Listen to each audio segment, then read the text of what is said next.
रूही वहां से चली जाती है। राम मन में यह विचार करने लगता है कि शायद यह रूही हमारी अपनी रूही नहीं है। अब राम बहुत बेचैन हो जाता है, उसका काम में मन नहीं लगता और वह वहां से घर पर चला जाता है और सोचने लगता है कि रूही कहाँ होगी, मुझे पता लगाना होगा। तब तक राम के पास उसके पापा का फोन आता है। उसे पता चलता है कि उसके पापा का एक्सीडेंट हो गया है और उनकी हालत बहुत खराब है। राम तुरंत ही फ्लाइट बुक करके अपने पापा के पास चला जाता है। इधर रूही कुछ दिन बाद अपना नया फोन ले लेती है और उसमें पुराना सिम डाल देती है और फिर रूही राम से बात करने की कोशिश करती है, लेकिन राम का नंबर नहीं लगता क्योंकि राम ने नंबर बदल दिया होता है। रूही इस बात से काफी परेशान होने लगती है।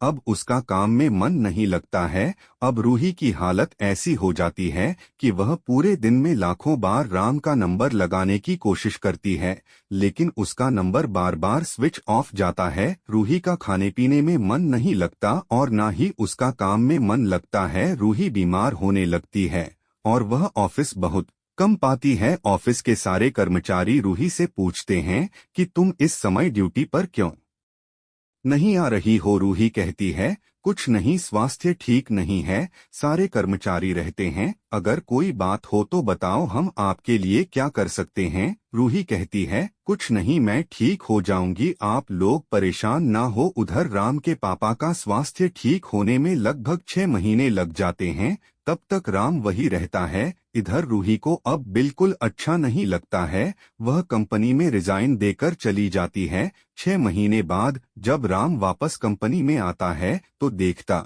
है कि रूही अब वहां काम करने नहीं आती है। राम काफी परेशान हो जाता है क्योंकि उसको लगता था कि रूही उसकी अपनी पुरानी रूही है, लेकिन स्पष्ट न होने की वजह से रूही से अपनी बात नहीं कर पाया और राम के पास अब रूही का पुराना नंबर भी नहीं था जिससे वह कांटेक्ट कर पाता। अब इधर राम और उधर रूही दोनों एक दूसरे के लिए बहुत बेचैन रहते हैं। रूही सारा दिन राम का फोन लगाती रहती है, चेक करती है कि शायद उसका नंबर अब चालू हो गया हो, लेकिन वह चालू नहीं होता क्योंकि राम उसे सिम को निकालकर फेंक चुका होता है। राम सोचने लगता है कि रूही बीए में पढ़ती थी, उसके कॉलेज में मुझे पता करना होगा कि वह किस गांव की रहने वाली है। राम वहां से चल देता है और रूही जिस स्कूल में पढ़ती थी वहां आ जाता है। वहां के प्रबंधक से मिलता है और सारी बात बताता है। स्कूल के प्रबंधक भी मान जाते हैं और उसका सारा पता दे देते हैं।